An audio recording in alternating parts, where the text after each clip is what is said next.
ecomedios.com. Seguinos en Instagram, @ecomedios.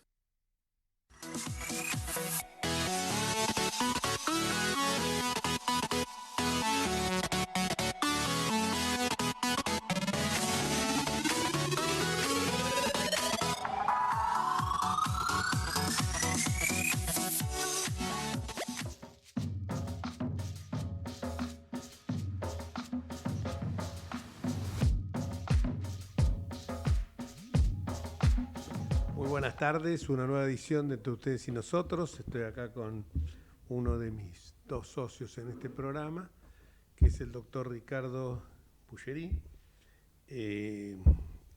Y vamos a hablar de un tema que a veces uno con lo que sucede en la vida cotidiana está siempre en la coyuntura, en ese debate ramplón que nos imponen a veces el gobierno nacional o la oposición o el kirchnerismo, que es un debate que realmente no es de vuelo muy corto, porque estamos siempre discutiendo los mismos temas en lugar de hablar algo que me parece cuestiones que son mucho más trascendentes. Y no es que en esta tarde otoñal yo me quiera poner en poeta ni en filósofo, sino simplemente que hay temas como el tema de la vida y la muerte, que me parece que es un tema que a veces no se aborda como debería serlo, y es como que de ese tema no hablemos. Nacemos condenados a morir desde el día que nuestras madres dan a luz, nacemos condenados a morir.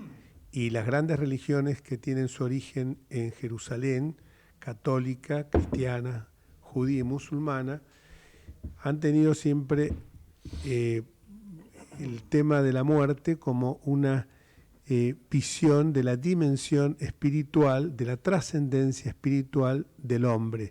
No es porque el hombre se considere omnipotente, sabe que su paso en la tierra es finito, pero estas religiones monoteístas, nacidas en Jerusalén, como decía, intentan dar respuesta a esos de los enigmas más grandes que tiene la humanidad, que es justamente la trascendencia del ser humano.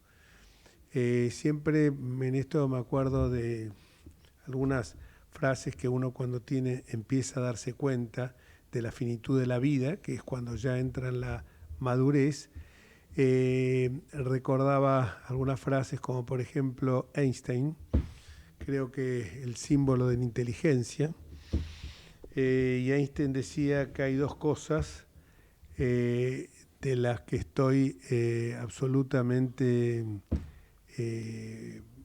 realidad eran tres, pero de dos cosas estoy absolutamente convencido que son infinitas: el universo y la otra es la estupidez humana. Pero después de esto agregaba, y hay algo que realmente me resulta absolutamente inexplicable, que es la creación del universo. Y eso que ya estaba en vigencia las teorías de Big Bang, y él decía que este universo solamente un ser humano o una persona o un Dios muy, muy poderoso podía haberlo creado, porque no encontraba otra explicación a cómo se había gestado todo el universo. O sea que esto es un tema que cuando uno dice que Einstein pensaba de esta manera, y no era un hombre muy religioso, por cierto. Desde otras, por supuesto, está la posición de Nietzsche. Pero lo que nosotros vamos a hablar hoy aquí es del tema de la eutanasia, de la distanasia y de un fallo. En un ratito vamos a estar conectados con el profesor Carmelo Liotta.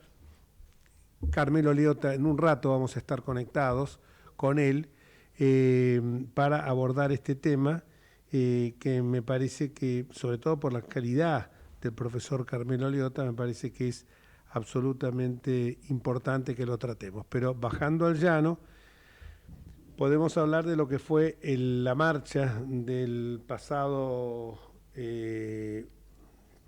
lunes, que fue la marcha del 24 de marzo, una cosa insólita. En la Argentina se celebra como un día festivo lo que fue un golpe de Estado, y lo festejan se festeja desde el punto de vista de la memoria y la justicia, una manera de querer honrar con una memoria absolutamente sesgada a quienes desencadenaron el terrorismo, que fue justamente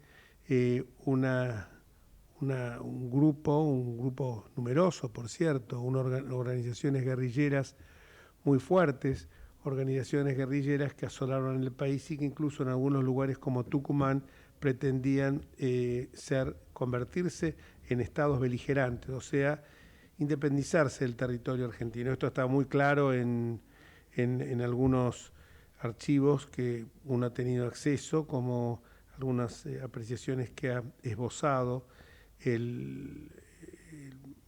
por ejemplo, Diego Guelar, Miguel Ángel Toma. Entonces creo que ese espíritu revanchista y mezquino que promueven las conmemoraciones del 24 de marzo debe ser dejado de lado y retomar los valores democráticos. El kirchnerismo se apoderó de los derechos humanos y me parece que sería que esto lo hizo con un propósito absolutamente mezquino, dado el escuálido número de personas, el escuálido porcentual que había obtenido en las elecciones del año 2013. Nunca creyó en los derechos humanos Néstor Kirchner. Es más, cuando él era gobernador de la provincia, durante el gobierno militar, que no ocupaba cargo, obviamente no era gobernador, pero durante ese gobierno él tenía una enorme simpatía por lo que era durante su actuación en Santa Cruz, fue incluso funcionario del gobierno militar, pero luego después abrazaron con un especial ímpetu y ahínco la causa de los derechos humanos. Y oficializaron así una memoria absolutamente sesgada. Es cierto que cada uno puede tener todo el derecho a tener su memoria de la misma forma que tiene derecho a opinar sobre cualquier tema. Lo que no debería ocurrir es que esas subjetividades, tanto de un lado o del otro, se conviertan en doctrina oficial, que se les enseñe en las escuelas como verdades absolutas, y que su crítica exponga a los osados, que nos atrevimos, y esto lo quiero puntualizar, porque muchos de los que yo veo hoy que están en el gobierno o que integran el gobierno libertario miraban para otro lado cuando uno enfrentaba al kirchnerismo y sostenía de que se habían apropiado de una idea bella y nacida al calor de la Revolución Francesa y al calor del liberalismo clásico inglés, que era la noción bellísima de los derechos humanos. Y cuando nosotros señalábamos, incluso en algunas marchas, donde pedíamos justicia por quienes habían volado la Superintendencia de Seguridad Metropolitana, nos trataban de fachos. Y algunos de esos hoy están en el gobierno con una hipocresía superlativa. Y parece que se desgarran las vestiduras e incluso hasta tienen el tupé de criticar a la vicepresidente, cuando a la vicepresidente la vi yo siempre sosteniendo que había que tener una memoria no hemipléjica, sino una memoria completa, con los más y con los menos, pero no hacer una suerte de doctrina de que se trata como una de esas viejas películas de cowboys donde los buenos eran unos y los malos eran los otros, o sea, que los buenos eran los cowboys y los malos eran los indios. Acá hubo errores de todos lados. Acá hubo errores, por supuesto que el 80% de la gente, me hago cargo de lo que digo, estaba absolutamente de acuerdo en que era insostenible vivir como se vivía en la Argentina. Era absolutamente insostenible el 24 de marzo del 76, pero eso todo lo digo ahora y lo digo antes, porque hoy está de moda decir esto. Pero antes no era estar de moda y uno tenía que hablar medio en voz baja porque enseguida te decían, escuchame, puedes tener consecuencias con esto. Entonces,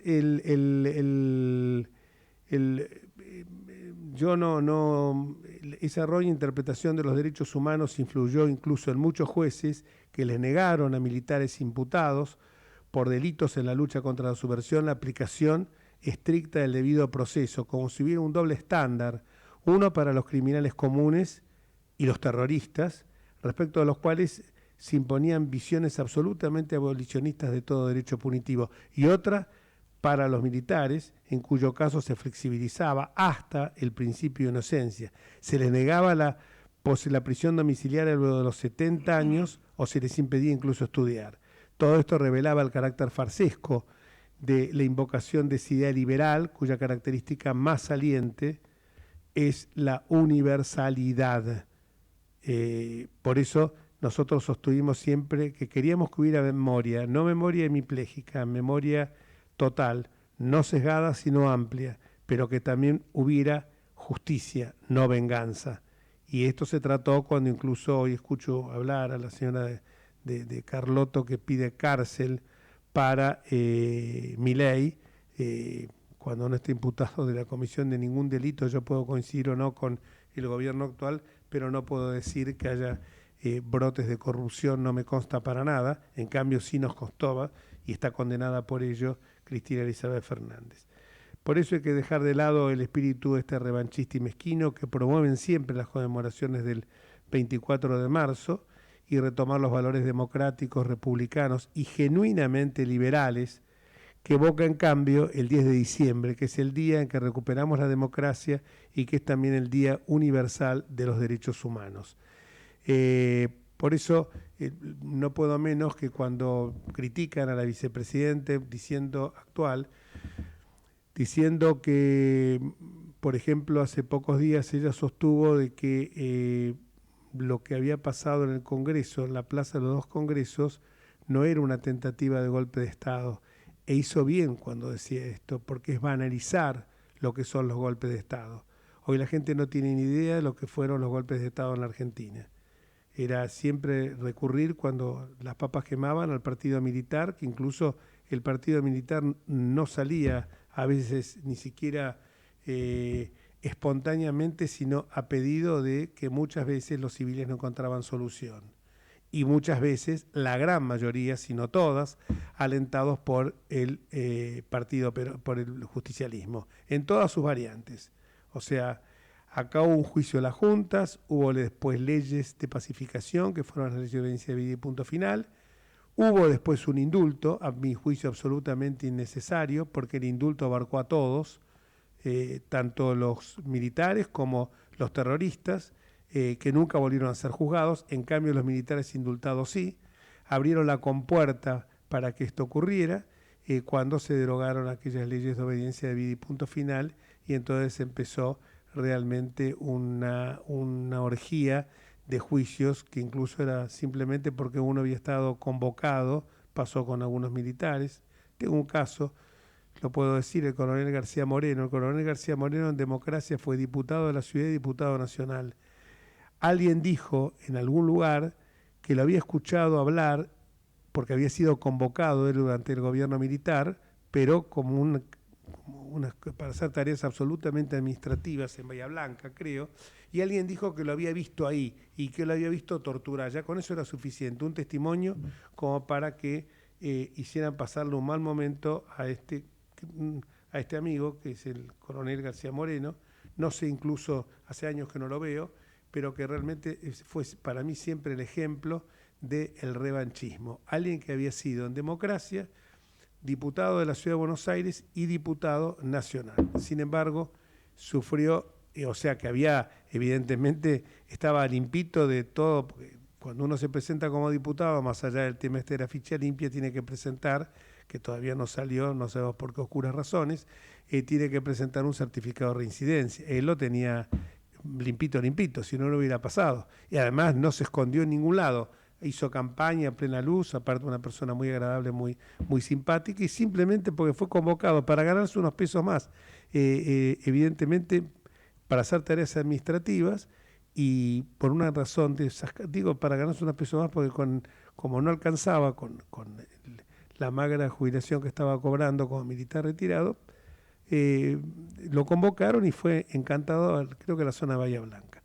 Y simplemente porque alguien lo vio ahí adentro, en una unidad militar, que ni siquiera en un cuartel, en una oficina administrativa, le costó de que estuviera cerca de un año preso, sin ningún tipo de pruebas ni nada, y estando con prisión preventiva nada más. Después, por supuesto, salió libre, pero ¿quién le pagaba ese año que estuvo sometido a un escarnio? Bueno, doctor doctor Gracias. Ricardo Bullerí. Hola Jorge, bueno, buenas tardes a todos. Bien, escuché atentamente lo que dijo Jorge. Bueno, creo que en algún momento, en algún programa yo dije que los argentinos nos debemos, de una vez y para siempre, nos debemos releer la historia como corresponde.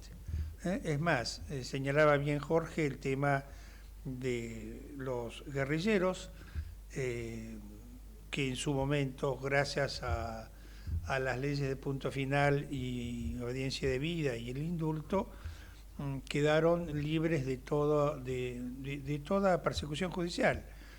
Es más, cuando voltea el gobierno de Kirchner, voltea estas leyes, de acuerdo a la aplicación del Tratado de Roma, tenían la obligación de juzgar a los militares y juzgar a los guerrilleros, cosa que nunca se hizo. Por eso siempre lo sostuve yo muchas veces, que nosotros lamentablemente hemos trabajado y creo que se ha adoctrinado a los chicos durante los últimos por lo menos 15 años con una verdad que no es cierta. La verdad no es que son cosas a debatir, la verdad es lo que es. Y lo que es que en la Argentina lamentablemente siempre se ha utilizado para provecho de algunos pocos este tema tan doloroso que es el tema de los derechos humanos. Seguro.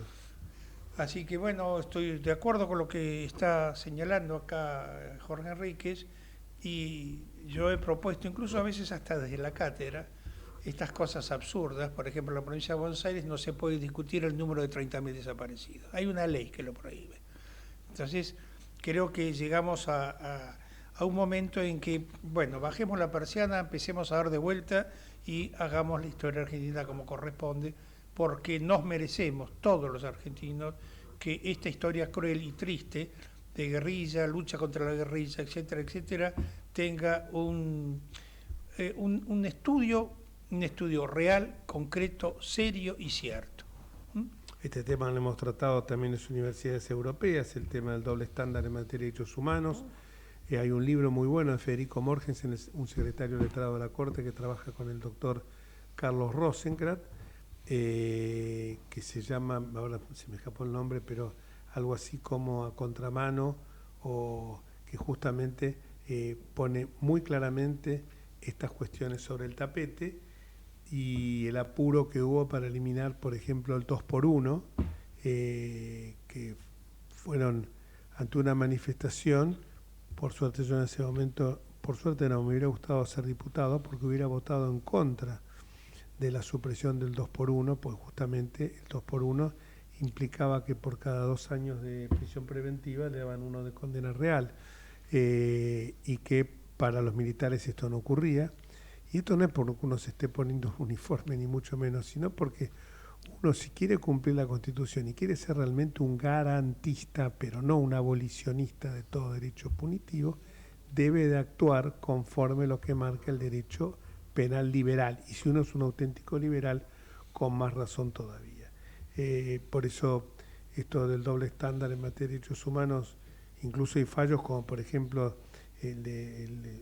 fallos luminosos como el de Carmen Argibay, que habiendo sido ella integrado en una organización terrorista, ella misma, cuando llegó el momento de votar, votó conforme correspondía a las normas vigentes y señaló incluso que lo tenía que hacer, por supuesto, porque era jueza, y despojarse de toda simpatía o reparo que pudiera tener contra los militares que estaban siendo juzgados.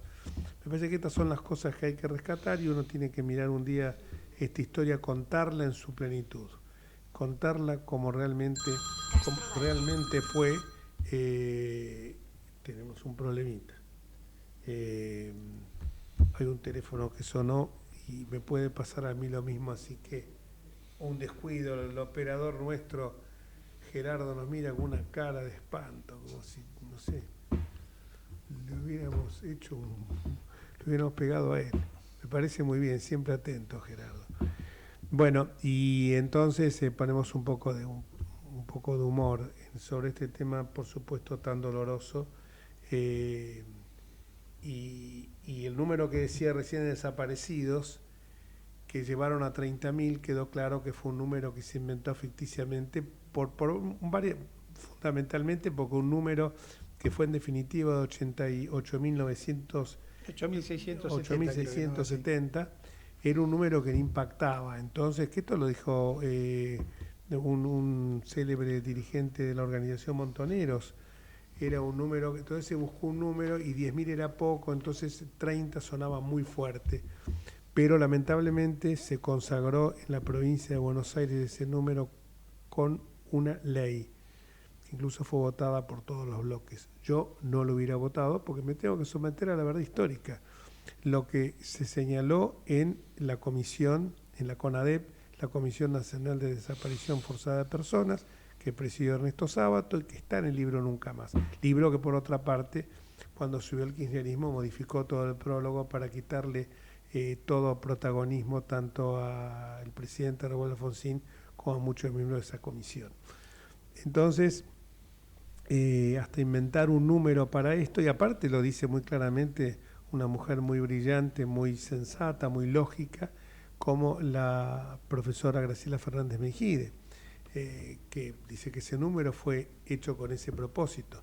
Lo que pasa es que acá se quiso imponer como una verdad revelada. Y esto es lo que conspira contra la verdad histórica, porque además, vamos a ser sinceros, los que se presentaron, no se presentaron 30.000 personas a reclamar indemnizaciones, esas dimensiones que realmente resultaron pornográficas, porque además de todo fueron para un solo lado.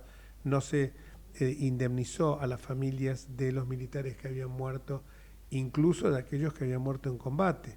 El caso, por ejemplo, que no fue en combate, el caso del teniente Viola, que recién ahora se va a reabrir su juicio. Entonces, creo que cada uno se tiene que hacer cargo de su historia. De un lado, cuando miraban para un costado, porque evidentemente, y del otro lado, cuando hay gente que todavía sigue actuando en la vida pública y forma parte de las organizaciones terroristas. Y si te parece, Ricardo, sí, vamos a ir a, no sé si ya está conectado. No tengo idea. ¿Está? Tenemos que ir entonces a la TAN, después de la TAN del profesor doctor Carmelo Leotta, destacado jurisconsulto italiano. Vamos la radio, somos tu voz, vamos con Eco, siempre la verdad y la mejor información. El mejor gimnasio te espera, elegí las clases que quieras. En Unfit vamos a cuidarte, en Unfit venimos a encontrarte. Informate en ecomedios.com. Seguinos en Facebook, Ecomedios Live.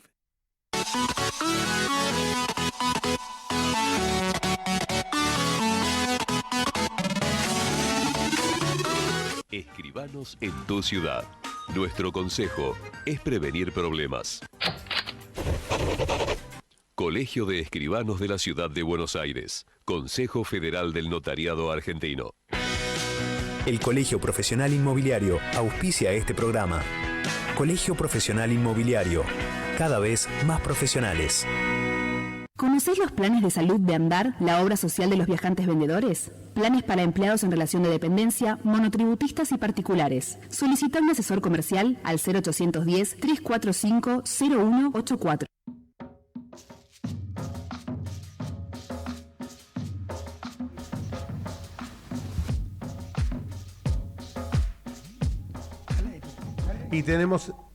Y tenemos en línea al abogado profesor Mario Espósito, catedrático de Derecho Constitucional, y al abogado profesor Carmelo Leotta, profesor asociado de Derecho Penal, a raíz de un artículo que hoy salió publicado en el diario argentino Infobae, vinculado con la presentación que 4 enfermos terminales consideran que cuestionan un tema ante la Corte Constitucional, que es un tema que se vincula con el derecho a la vida, con el derecho a la dignidad, que estarían, de prosperar una norma, menos protegidos de lo que hoy están. Un tema que nosotros lo vinculamos en nuestro derecho con la eutanasia. En el derecho uruguayo, por ejemplo, la la muerte piadosa, y queremos ya ponernos en contacto con ellos. Buenas tardes, profesores Mario Espósito y Carmelo Leotta.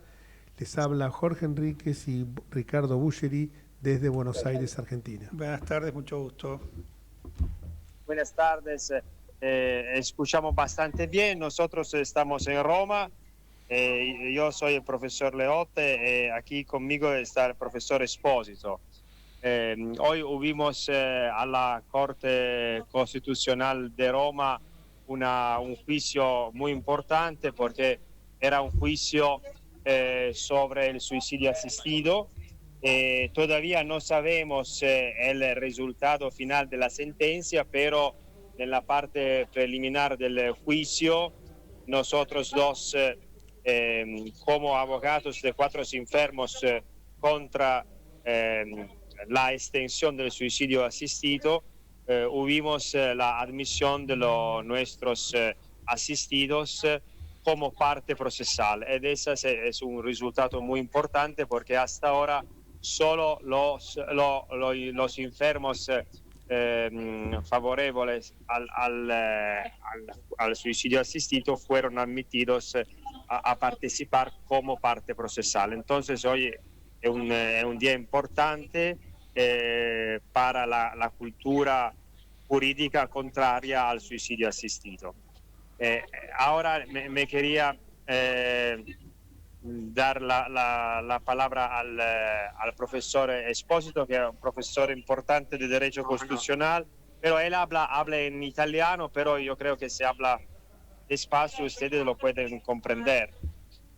Sí, claro, no hay ningún problema. Lo escuchamos.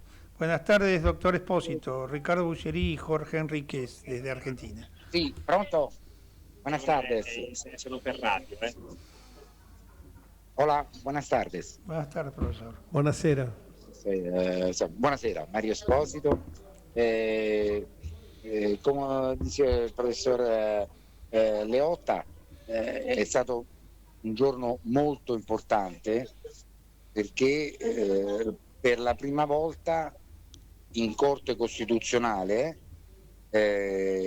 hanno potuto parlare persone che sono inferme ma che sono contrarie al suicidio assistito, perché chiedono la difesa della loro vita in un momento di difficoltà, aiuto e non suicidio.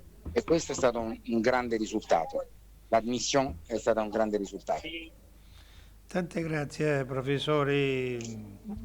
Grazie a Mario voi, grazie a Espósito. voi. Tante grazie a voi y tante grazie al profesor Carmelo Leotta por la sua intervenzione. ¿Querés presentarlo a Carmelo, señor profesor?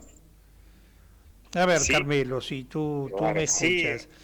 Nosotros en la Argentina, o nosotros si se lo traducís después al profesor Espósito, nosotros en la Argentina somos signantes del Tratado de San José de Costa Rica. El tratado que tiene, digamos, la misma, el mismo nivel de importancia dentro del derecho argentino que la Constitución Nacional. Sí. El Tratado de San José de Costa Rica dice claramente en su articulado: la vida es un bien indisponible y se considera vida desde la concepción del seno materno. Es decir, que para el caso de la República Argentina, esta cuestión del suicidio asistido se debería encontrar frente a un escollo constitucional muy fuerte, que es ir en contra de un tratado con garantía constitucional que tiene plena vigencia. ¿Cuál es tu idea respecto de cuál sería o cuál crees que puede llegar a ser la resolución de la Corte de Roma, ¿verdad? Sí. Con respecto a este tema. Sí, aquí en Italia nosotros tuvimos hace 6 años una apertura al suicidio asistido porque la Corte Constitucional dijo que cuando la persona es gravemente enferma e tiene un sufrimiento intolerable y también un tratamiento vital, si es una persona capaz de de querer, de entender, si alguien lo ayuda a cometer el suicidio, no es punible. Entonces huimos una ¿cómo decir? Una concepción de una libertad de cometer suicidio asistido, que pero abre muchos problemas, porque claramente es una deroga al principio de indisponibilidad de la vida. Nosotros, como abogados de cuatro enfermos, pensamos que la vida de cualquier persona tiene que ser indisponible, porque la indisponibilidad de un derecho es la medida del valor del bien. Entonces, si alguien puede disponer porque son enfermos, quiere decir que para el Estado el valor de la vida de ellos es menor de los otros, de los demás. Entonces, por eso nuestros enfermos, nuestros asistidos en el juicio de hoy, dijeron a través de nosotros que ellos no quieren una extensión ulterior del suicidio asistido, porque sería una disminución de la defensa de su derecho a la vida. Eso, entonces yo estoy muy contento que en Argentina hay una cultura jurídica más fuerte sobre el tema de la indisponibilidad, el deber de los juristas argentinos es proteger este principio, porque la idea de una libertad sin la protección de la vida va a desarrollar la idea que la vida en verdad es disponible porque es un bien de lo cual el titular puede disponer cuando sufre mucho. Eso es la idea que está difundida en Italia ahora mismo. Bien, Jorge. Para esperar por el delay. Muy claro, Carmelo, y la pregunta que te quiero hacer es la siguiente. Nosotros acá entendemos, tuvimos un debate muy fuerte, me tocó participar siendo diputado nacional por el tema del aborto, porque nosotros entendemos que la vida comienza desde la concepción hasta su fin natural. Eso es, pero no hace falta. En esto yo, independientemente de que uno profese la religión católica, esto no hace falta escribir a ninguna religión, porque está también en el Código Civil, está también en los tratados internacionales plasmados, o sea que no hace falta escribir a ninguna religión. Ahora, lo que pasa es que nosotros, cuando este tema no se abordó, obviamente, pero que ya sabemos que en cualquier momento va a venir, porque hay como un run en la sociedad de esto, como pasó con el aborto, que pensamos que nunca iba a haber la interrupción legal del embarazo en la Argentina y ocurrió. Quiero que me aclares cuál es la diferencia que vos tenés entre lo que es la eutanasia activa y el suicidio asistido, si hay alguna diferencia. Pero yo entiendo que... Sí, hay una diferencia. Hay una diferencia, porque yo entiendo que la eutanasia activa, que consiste en la eliminación directa de la vida, que aparte no nos parece aceptable porque la vida humana es siempre intangible, nadie puede disponer de la vida que es sagrada porque es un don, cuyo sentido último radica en darla gratuitamente tal y como la hemos recibido. Entonces me parece que tiene que haber una diferencia entre el suicidio asistido y lo que es la eutanasia activa, y también con la distanasia. Te escuchamos. Perdón a ambos, porque fue cuando habló Mario Espósito, a quien no tengo el gusto de conocer personalmente, no como a ti, que sos un excelente anfitrión cuando vamos a Roma, y que te he conocido por Ricardo. Y la verdad que aparte de ser un penalista, una cabeza, gracias, Jorge. Una testa del diritto penale forte, sos una gran persona. Desamiado, gentil. Sos una excelente persona.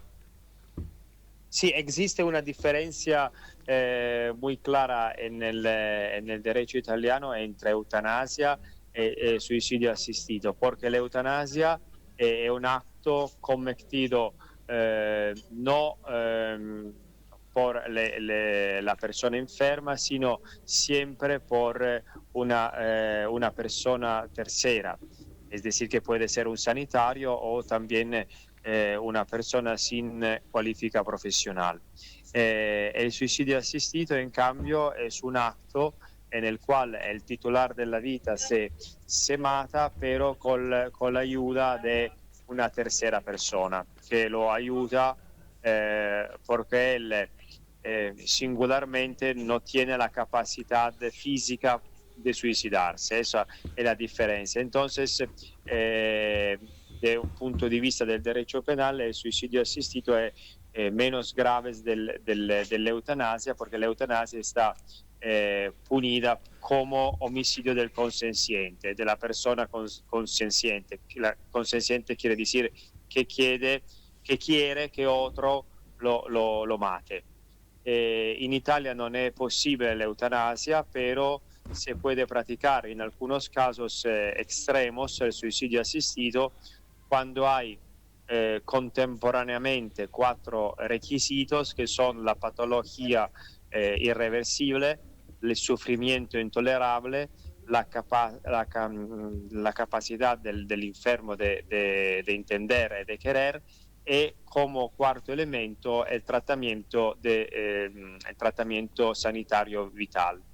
Solamente cuando hay contemporáneamente esos 4 requisitos, el enfermo quiere ser ayudado a matarse, la tercera persona que lo ayude no es punible. En el juicio de hoy el tema era extender la libertad de cometer un suicidio asistido, quitando en particular el 4º requisito, que es el tratamiento vital.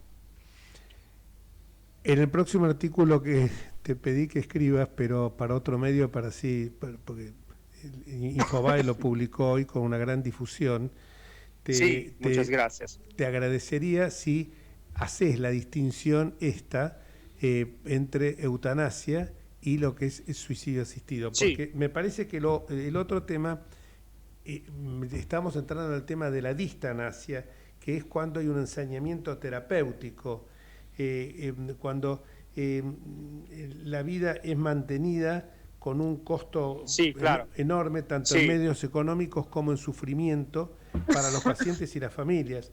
Es lo que se llama la distanasia, alargar la vida de modo irracional y desproporcionado. Eso nosotros lo llamamos accanimiento terapéutico. Ah, perfecto.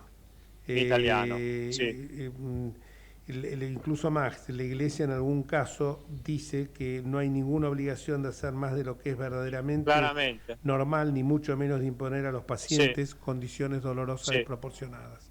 Eso sería muy interesante en tu próximo artículo, que nos comprometemos acá con Ricardo, que vamos a llevarlo a otro medio de difusión de tanto alcance como Infobae, y por supuesto con la participación de Mario también, ¿no?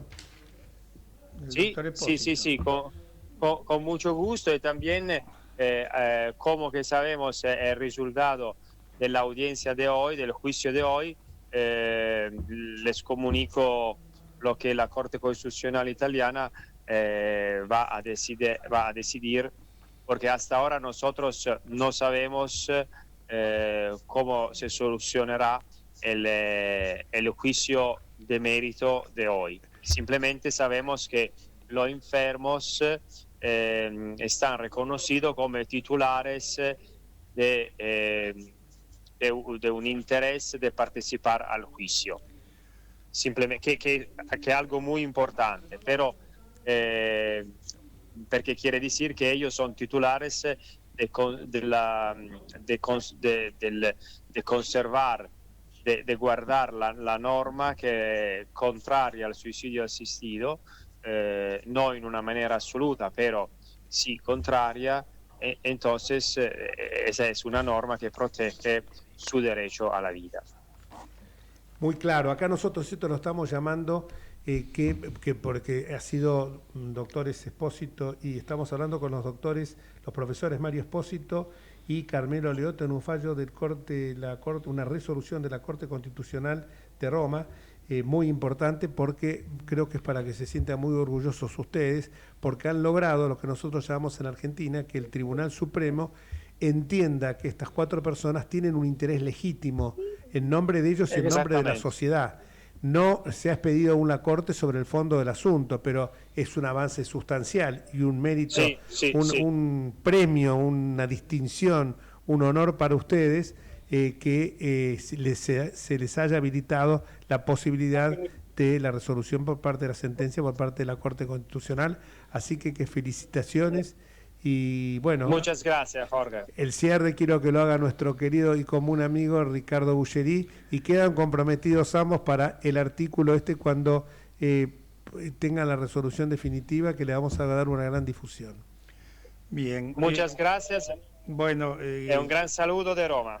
Gracias, querido Carmelo. Gracias. Lo mismo te felicito a ti, tanto como al profesor Mario Espósito, por esta gran tarea que realizan, porque siempre sostenemos con Jorge que siempre y fundamentalmente hay que defender la vida.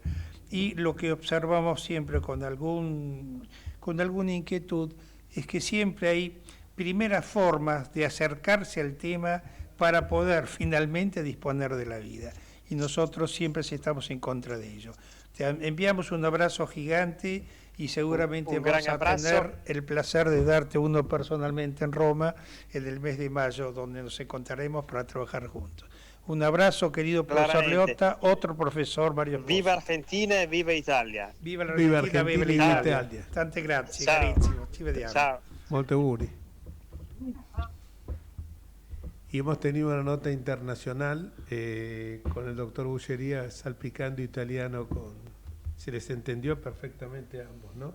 Y quedó muy claro el tema que hoy salió en el diario Infobae, ¿no? Sí. Así que, bueno, ¿algún otro comentario sobre esto, Ricardo? No, más que un comentario, o sea, lo que observamos, que es con lo que cerré el comentario que cerré el tema anterior, es que lo que observamos es que siempre en el derecho se nos están metiendo por abajo de la puerta, por la ventana, siempre formas disimuladas de disponer la vida. Entonces, una vez que empezamos a disponer la vida, terminamos con la ley del aborto, en el cual disponemos de la vida y que, como nosotros decimos, lo que único que hacemos es matar al más inocente. No se puede creer que siempre la solución es matar al niño, por lo menos eso es lo que pienso. Y le damos la bienvenida a Osvaldo Pérez San Martino. El tema que estuvimos abordando recién con los profesores Leotta y Mario Espósito es que la Corte Constitucional, más allá de la resolución final, habilitó la posibilidad de que 4 personas enfermos se presentaran para para que no prosperara más el tema del suicidio asistido, que es distinto, porque hoy lo comencé contigo, Osvaldo, que es distinto a la eutanasia y a la distanasia. O sea que la eutanasia no está permitida en Italia, pero obviamente la distanasia sí, que es la prolongación indebida, pero esto se refería más que nada al suicidio asistido. Que uno puede, por lo menos le dio la Corte Constitucional, los reconoció como aparte a 4 personas que se oponen a esto, ¿no? Porque... Si se oponen, perdóname, discúlpame que mi ignorancia, que no conozco este tema, pero si ellos se oponen, ¿les basta con no suicidarse? No entiendo, ¿qué es lo que quieren? Bueno, justamente ellos quieren, les basta con no generar el suicidio asistido, de no tener el suicidio asistido, pero quieren que esto no se constituya, o sea, se presentan con el interés legítimo en defensa de la vida, entonces pero no para que se prolongue la vida de manera absolutamente con enseñamientos terapéuticos, sino que no se haga a través de un suicidio asistido por terceras personas. Claro, pero acá sería una cuestión abstracta para ellos, porque ellos les basta con no suicidarse para Bueno, eso es lo no importante. estar afectados por la legislación. Eso es lo importante, claro. Ellos dicen, que lo que decían los profesores es que esta gente no le bastó, recurrieron a ellos, a estos profesores, que son muy reconocidos en el derecho penal, para presentarse ante el Tribunal Superior, que en el máximo tribunal italiano, en cuanto es una suerte de tribunal constitucional, la Corte Constitucional, para que les reconociera la legitimación.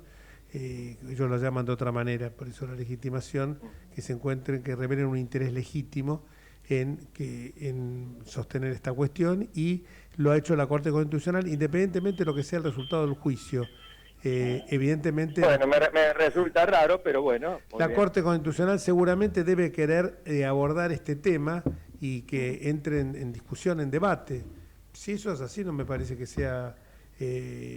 ojalá acá... No, hay que conocer, hay que conocer más, claro. Yo no conozco de la cuestión de la legitimación procesal en cuanto a estas cuestiones de constitucionalidad, como es en Italia, no quiero decir nada sobre eso porque no lo conozco. No, vamos a avanzar en esto porque uno de los dos, Mario Espósito, es catedrático de Derecho Constitucional de la universidad, de varias universidades europeas, algunas públicas y otras privadas, y es interesante el tema porque hoy salió en Infobae el artículo, y cuando tengan la resolución definitiva lo van a volver a publicar, sea cual sea el resultado, y con seguramente no solamente con...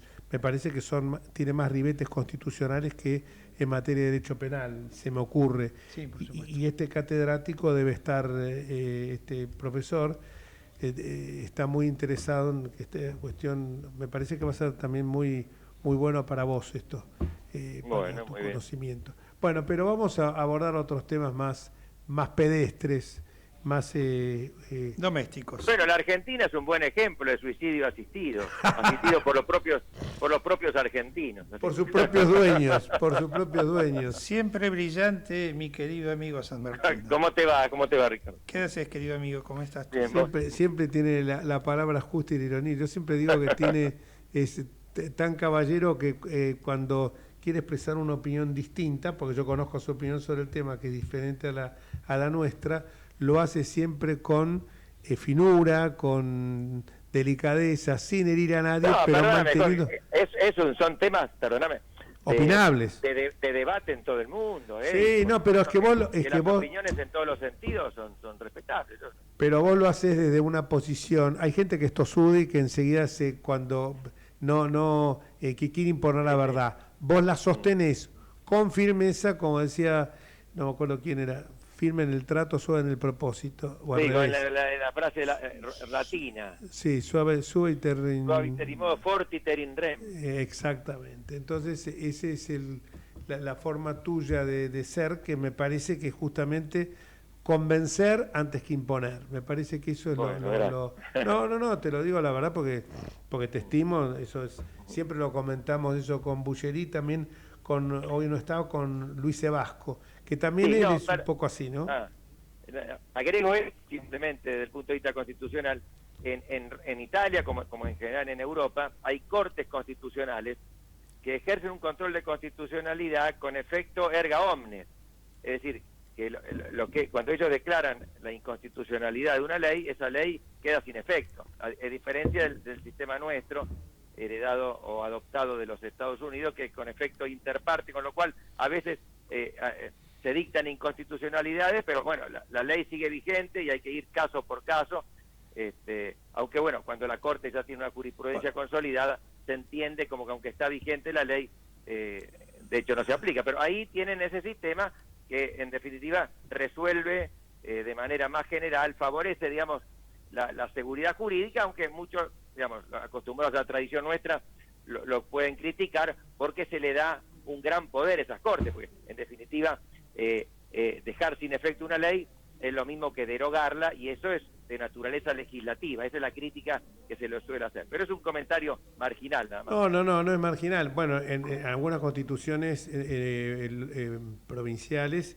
se ha adoptado el criterio ese, ¿no es cierto? Sí, inclusive en la Ciudad de Buenos Aires. Exacto. También el artículo 113, inciso 2 de la Constitución de la Ciudad prevé la regla general es es el sistema tradicional que tenemos en el orden federal, es decir, con efecto interpartes, mientras que si se opta por esa acción declarativa ante el Tribunal Superior, el efecto es derogatorio, digamos, para no usar el latinazgo, la ley queda derogada, pero como les pareció que era ir demasiado lejos, existe la posibilidad de la legislatura de insistir con una mayoría agravada de 40 de los 60 legisladores, y en ese caso se aplica el caso concreto, pero la ley sigue vigente.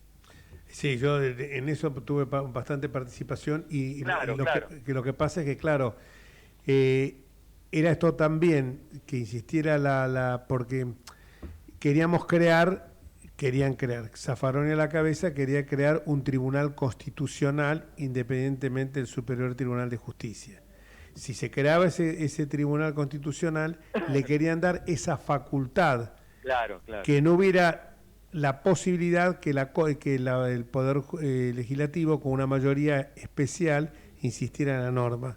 Entonces, como no quedó eso, bueno, tratamos de buscar una diagonal. Pasa, ya que estamos en tema, pero no para explayarme mucho sobre esto. No, sí, es interesante. No sé, inclusive si querés algún día sobre esto, le puedes entrevistar a nuestro amigo Alberto Garay, porque la diferencia, nosotros seguimos el sistema norteamericano, pero con una diferencia importante.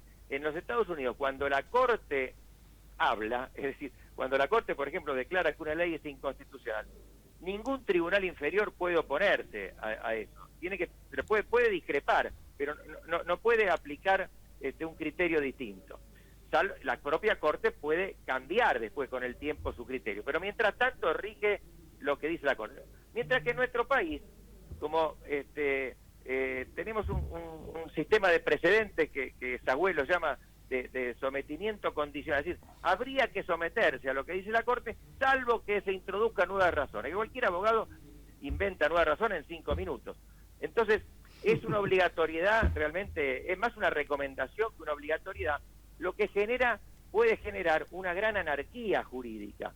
Es decir, es preferible, me parece a mí, el sistema norteamericano, que tiene efecto interpartes, pero cuando habla la Corte, ya eso es obligatorio para todos los tribunales inferiores. Bueno, con esto ya cierro el tema. No. ¿Cómo la llamas, Sagüe? Sometimiento. Sometimiento condicionado, porque que es lo mismo que decir obligatoriedad débil, digamos, que o sea, o hay obligatoriedad o no la hay. Es un fallo. La Corte ha aplicado este criterio de un fallo de los años 80 y pico que se llama Cerámica San Lorenzo. Cierto. Yo creo que tendría que ir hacia en esto también tendría que imitar a la Corte de los Estados Unidos, porque favorece la seguridad jurídica, la igualdad ante la ley. No puede ser que el derecho sea uno, depende el juez que te toque, o sea otro. Los jueces, por supuesto, deben juzgar, y en eso tienen imperio absoluto, los hechos del caso. Pero en cuanto al derecho, es razonable que en un momento se unifique, así como por eso tenemos, por ejemplo, los fallos plenarios. No puede estar sujeto a estos vaivenes que confunden a la gente.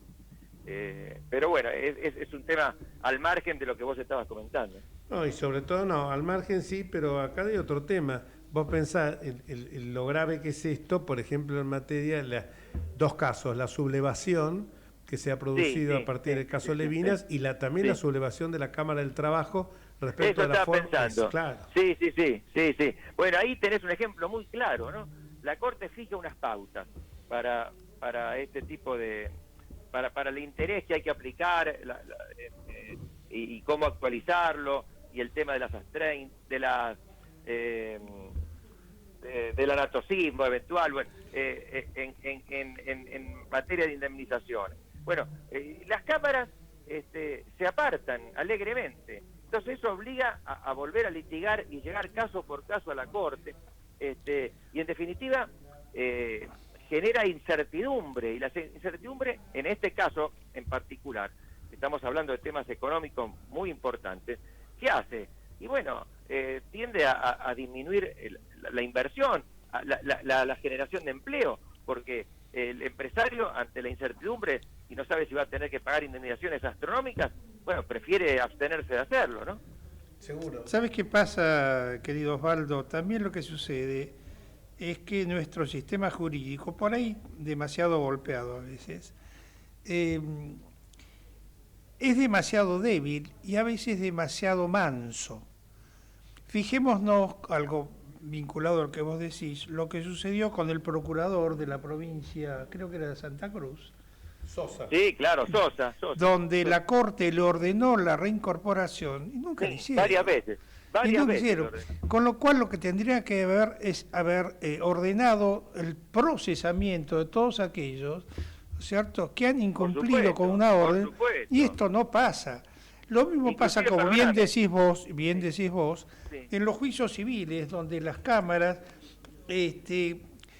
al castigar o acomodar, llamarlo como quieras, con intereses a las deudas, utilizan lo que se les da la gana, con independencia de lo que sostiene la Corte. Entonces yo creo que en algún momento hay que levantarse, la Corte le tiene que decir a los jueces que no pueden hacer esto, pero hay que decirlo muy seriamente, que no pueden hacer esto porque están aplicando un derecho que no corresponde, ¿no es cierto? Están Vos sabés utilizando... que, inclusive, claro, en el Sí. caso de Sosa, en el último de los fallos que yo recuerdo, la Corte inclusive había comunicado al Congreso a los efectos que correspondan, ¿cuáles eran los efectos? Para el inciso que citaba, la posibilidad de intervención, aunque fuera el Poder Judicial de la provincia. Sí, señor. Sí, señor. Y bueno, pero claro, el Congreso en ese momento de mayoría kirchnerista no lo hizo, pero lo peor que le puede pasar a un tribunal es que no se cumpla su sentencia, porque pierde autoridad.